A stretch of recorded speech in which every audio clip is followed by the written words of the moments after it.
Ready to dive deep? We're tackling a speech today about rewiring your brain for success. Yeah, it's less about like fluffy affirmations, more like high voltage change. Okay, so less about just thinking positive and more about actually transforming how we think. Exactly. It really gets into how our beliefs actually shape the world around us, you know? So how do our beliefs actually do that? Well, imagine your mind is like a garden, right? Every thought you have, it's like planting a seed. So you plant doubt, you get a whole bunch of negativity, but plant possibility, confidence. That's when things start to bloom. So we need to be like the master gardeners of our own minds. Yeah, 100%. And like any good garden, it's not enough to just like throw seeds around. You have to nurture them, Mhm. cultivate them, protect them from the weeds. And there's this amazing analogy in this speech about an elephant tied to a rope. It's been held back by this tiny rope since it was a baby. But even though it's grown massive, it still believes it can't break free. Oh, yeah, that's so powerful. It's like a perfect picture of how we limit ourselves. We cling to these old beliefs, the I can'ts and the I'm not good enoughs, even when they have no real power over us. So how do we break free from that? How do we break those ropes? Well, the speech says the first step is understanding that our thoughts are incredibly powerful. Like literally, our thoughts can become reality. Thinking about success isn't just daydreaming, it's like laying the groundwork for it to happen. But it's more than just like positive vibes, right? Right. It's not about ignoring reality or pretending everything's perfect. It's about consciously choosing to focus on what empowers you. So being mindful of what we're planting in that mental garden, making sure they're the right kind of seeds. Exactly. And this speech is really practical about it, too. It acknowledges we all have those limiting beliefs, right? And it lays out like a three-step process for dealing with them. Identify the belief, challenge it, then reframe it. Can you give an example? How would you reframe a limiting belief? Okay, so instead of saying, I can't do this, what if you ask yourself, what would it take for me to learn how to do this?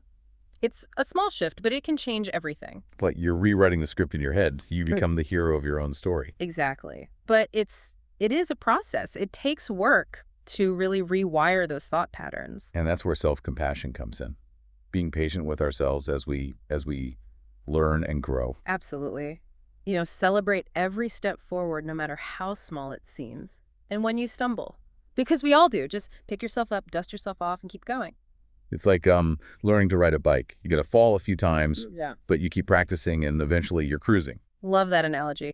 So we're identifying those limiting beliefs, we're reframing them.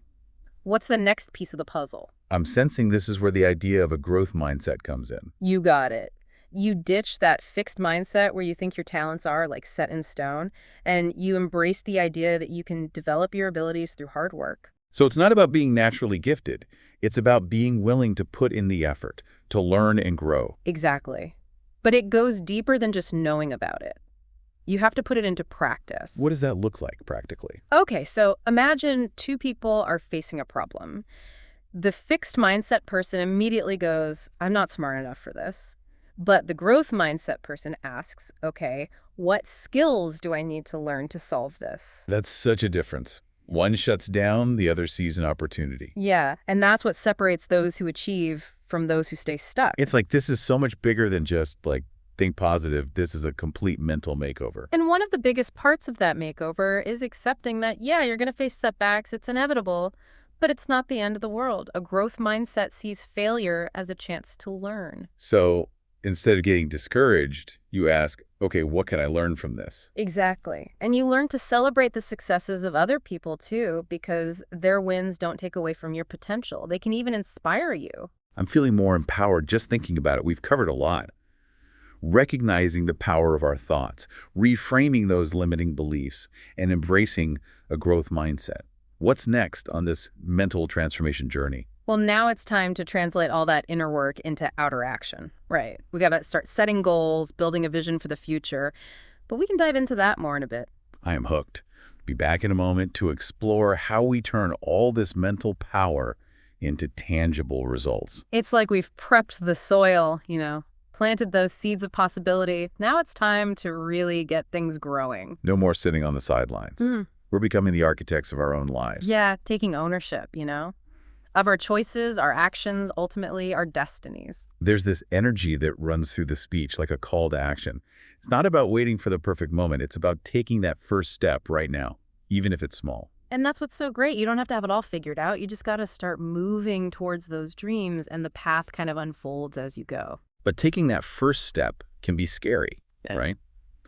What about when fear creeps in? Or procrastination? Oh, the speech talks about that, definitely. Those challenges, they're part of the process. It's normal to feel resistance, especially when you're pushing outside your comfort zone.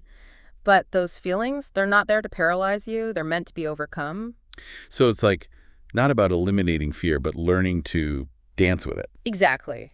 Actually, sometimes those feelings are a sign you're on the right track, pushing yourself to grow. So discomfort can be a good thing, a sign we're stretching, reaching. Right. Think about it. Like working out, you're not going to see results if you don't push past that comfort zone. That's a great analogy. But how do we actually do that? How do we keep pushing through those uncomfortable feelings, stay dedicated? Well, the speech highlights a few key principles. One is remembering your why. Why is this goal so important? What will it bring to your life? So staying connected to that deeper purpose, especially when things get tough. Exactly. Like having a guiding star keeps you on course.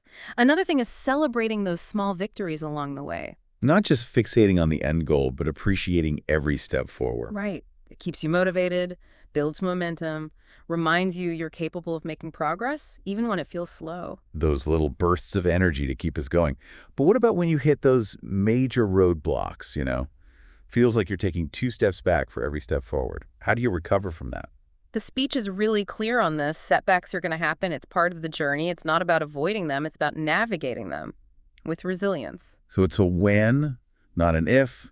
And the key is not seeing them as failures, but as learning opportunities. Exactly. Shift that perspective. Ask yourself, okay, what can I learn from this? How can I use this to grow? It's like turning those stumbling blocks into stepping stones. Exactly. And remember, you don't have to go through this alone. The speech talks about seeking support from mentors, friends, family, anyone who understands what you're going for. So building that network, a team of people who believe in you, challenge you, celebrate your wins. Yeah, it's about receiving support, but also giving it back, because Yeah. lifting others up, it lifts you up too. So it's a two-way street. This speech is packed with practical wisdom. It's not just motivational fluff. Yeah, it really gives you tools to create a life full of meaning, purpose, joy. I'm feeling inspired, like I Yeah. could take on anything. But let's be real, even with the best intentions, sometimes we can get lost, right? Mm. What does this speech say about navigating those times of uncertainty? It suggests a couple things. One is to reconnect with your vision, that big why we were talking about. Why are you doing this? What are you working towards? So taking a step back from the day-to-day and remembering that bigger picture. Right, recalibrating that compass. Another thing is to seek guidance, You don't have to Okay. figure it all out on your own. Like reach out to those mentors, those coaches, those friends who can offer wisdom, encouragement. Yep, building that support network. But it's also about offering that same support to others, lifting each other up, creating this cycle of generosity. That's powerful. But even with support, there are still times when self-doubt creeps in, right? That inner critic starts whispering doubts. How do we quiet that voice? This is where self-compassion and positive self-talk come in. Recognize that everyone has those moments of doubt. It's normal. Be kind to yourself. Give yourself the same understanding you'd give a friend. Be your own best friend. Exactly. Yeah. And replace those negative thoughts with positive affirmations. Remind yourself of your strengths, your accomplishments, your potential. Rewriting that inner script.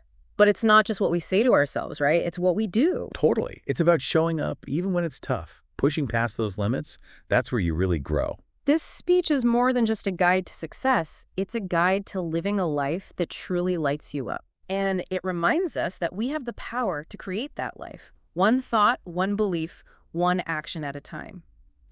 It's amazing how this speech ties everything together, It's not just about thinking differently, it's about acting differently. Right, like taking all this mental work, those strong thoughts, that growth mindset, that clear vision, and turning it into actual progress in the real world. Exactly. It's about taking ownership, owning your choices, your actions, and ultimately your destiny. And I love how this speech emphasizes that it's not a solo mission. It highlights how important it is to have a supportive community around you, people who are going to push you to be your best. It's like that saying, iron sharpens iron. Yeah, exactly. Yeah. We need people in our lives who inspire us, who challenge us, who hold us accountable, and who celebrate our wins with us. Yeah. Like having your own personal cheerleading squad, but one that's not afraid to give you some tough love when you need it. Exactly. They help you see your blind spots, push you outside your comfort zone, and remind you of what you're capable of when those doubts start creeping in. So find your tribe, find your mentors, find those accountability partners, because success is so much sweeter when you can share it. And challenges are easier to face when you have a team by your side. This speech has really been a journey. It's like we did a deep dive into the power we all have to transform our lives. Yeah, it's about taking ownership, not just of our thoughts and beliefs, but of our actions too.